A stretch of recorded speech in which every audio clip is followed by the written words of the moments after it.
Welcome, Protege. We're going to continue where we left off with while statements in our last tutorial. And like I mentioned, this is going to be a more complex example of using while states. So let's get started. This next example is going to show you how you can embed while statements. So just like for loops and if-else statements and the other conditional statements, you can embed them inside of each other, or say inside of a for loop or if-else statement.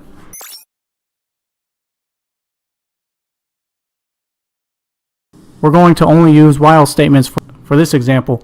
And I already created a flowchart to better illustrate what we're going to accomplish.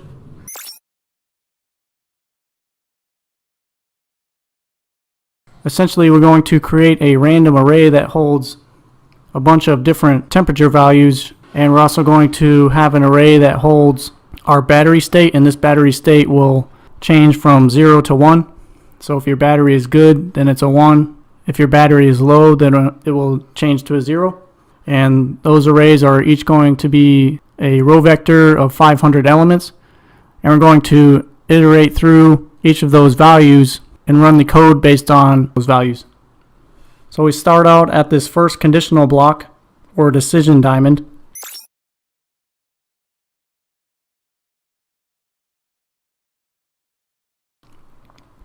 And we ask ourselves, is I less than 499? I use 499 so we don't go above our indexing limit, because otherwise you will get a 0. So we check if I is less than 499. If it is, then we go to this decision block. If we've reached the end of the array, then we're finished running the code. So when I is less than 499, we go into this next decision diamond and we say, if the temperature is less than 100 degrees Fahrenheit and the battery equals 1, and I is less than 500, then we're going to run the CPU at full power. And since we don't have a for loop, it won't automatically increment our counter variable for us.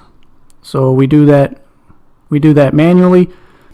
And then we want to make sure that if I is equal to 500 here, when we go back to this statement, we don't try to index and say temp of 501, because that will return an error since our row vector does not contain 501 elements.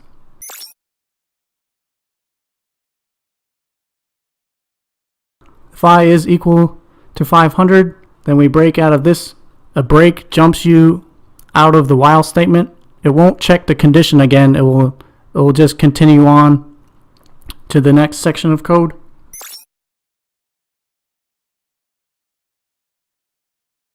But in this case, if we go this route, we know that I is 500, and we have multiple conditional statements that we have to meet to be able to go into battery low mode, and one of them is if I is less than 500, and we know that I is greater than that. So we'll go no here. I didn't draw the line, but we end up going to this other while statement. This one has two conditional statements that we must meet, and we ask ourselves, is the temperature greater than or equal to 100, and is I less than 500? But since I was set to 500, we go this route back to our first conditional block, and then we go to our done statement since I is 500. So let's go a different route this time. Say our temperature is still within range, so it's less than 100, but our battery becomes a 0, meaning that it's low. So we won't go this route, because if the battery is low, we don't want to run the CPU at full power. We want to go to our next while statement. We will go into this while statement to execute this block of code because the temperature is less than 100, but the battery is at 0. So we want to go in our battery low mode. And like the first while statement over here, we want to increment I, and then we have the same decision block to make sure that I is less than 500. But let's go this route where we're still iterating through the row vector. So we go back. Let's say our next elements in the array, the temperature goes above 100 degrees. So now we go this route, we go to this while statement, and now we enter a low power mode. and then we perform the same operation to increment I. If it's less than 500, then we go back to check here. But let's say that our temperature goes back within the nominal value. So this statement will not be true, so we go back around.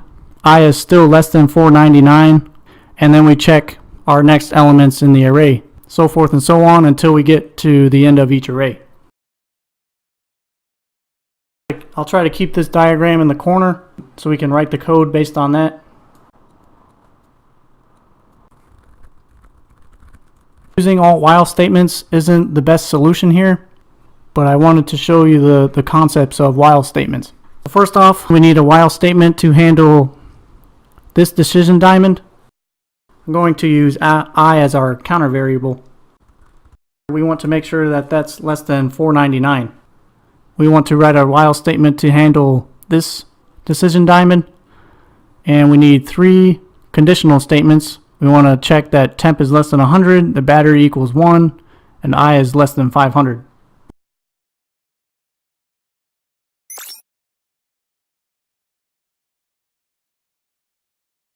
And remember, to make sure that all the conditional statements are true, we use 2 ampersands.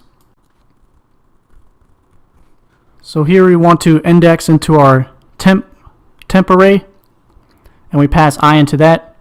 I'm going to go up and create these arrays. Remember, we need our counter variable I, and remember this has to start at 1 because we can't index into a 0 element.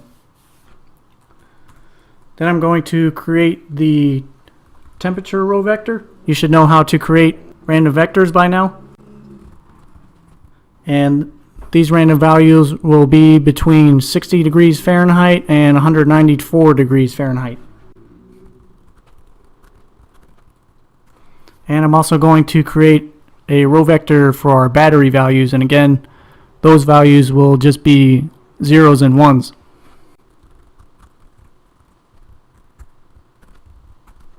Okay, so we have our matrices complete. Let's go back down to our while statement and finish that up.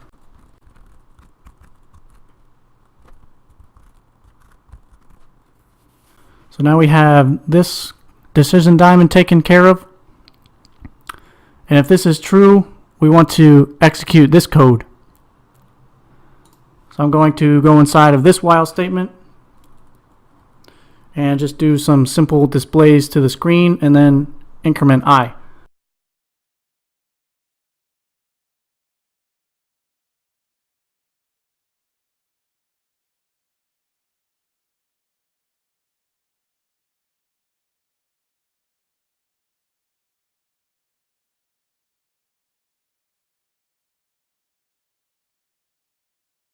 Okay, that takes care of running CPU at full power. We incremented I, so now let's implement this decision diamond where we're checking if I is equal to 500, because again, we don't want to go outside of our row vector.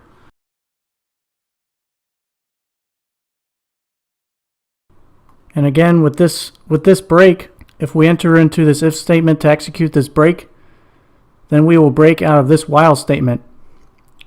So instead of going back to check this condition to see if it's true again, we will break out of this while statement and execute our next while statements. Okay, we have this whole column taken care of. Now let's move to the second column of decisions. And again, we have 3 conditional statements that we're checking. I'm going to copy the code that we just written and just modify it a little. Oops. Up here I set battery equal to 0, but that is 1. And this is correct for our second while loop.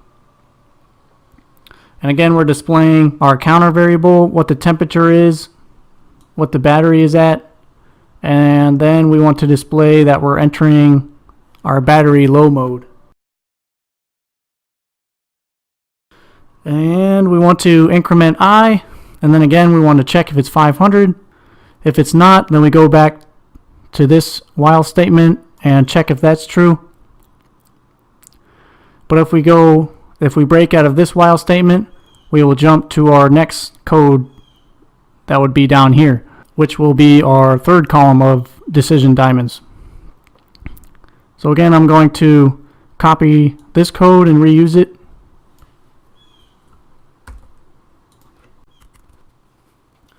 And this time our temperature is going to be greater than or equal to 100, which means that our CPU is too hot and we have to throttle the performance down to bring the temperature of the CPU back to a nominal operating temperature. And for this one, we don't care about the battery because the temperature is our main concern here. We're outputting I in temperature, so I'm going to get rid of this. And I'm going to change this string to say that we're entering our low power mode. We finished all three of these embedded while statements, and don't forget to add an end to this outer while statement. The reason why we need this outer while statement is because if this first while statement is false, we will jump to this next while statement to check. If that one is false, we will jump to this while statement, and if that while statement is false, then our code would be finished. So that's why we need this outer while statement to make sure that we iterate through all of the elements within the row vectors. And let's go ahead and run that to make sure it works. It looks like it worked. For our first example, our temperature is way above our threshold of 100. It's at 169.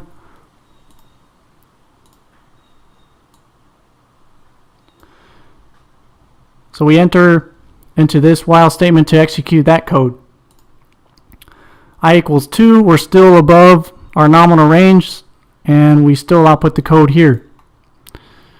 But our third element, the temperature, is less than 100, so we're okay. We check the battery, it's at 1, and we're running the CPU at full power. And I'll try to find one where we enter battery low mode. Okay, here's an example.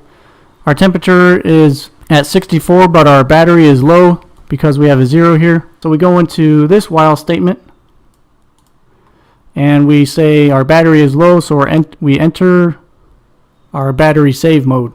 Your values will be different because remember we created these random row vectors. For a quick recap,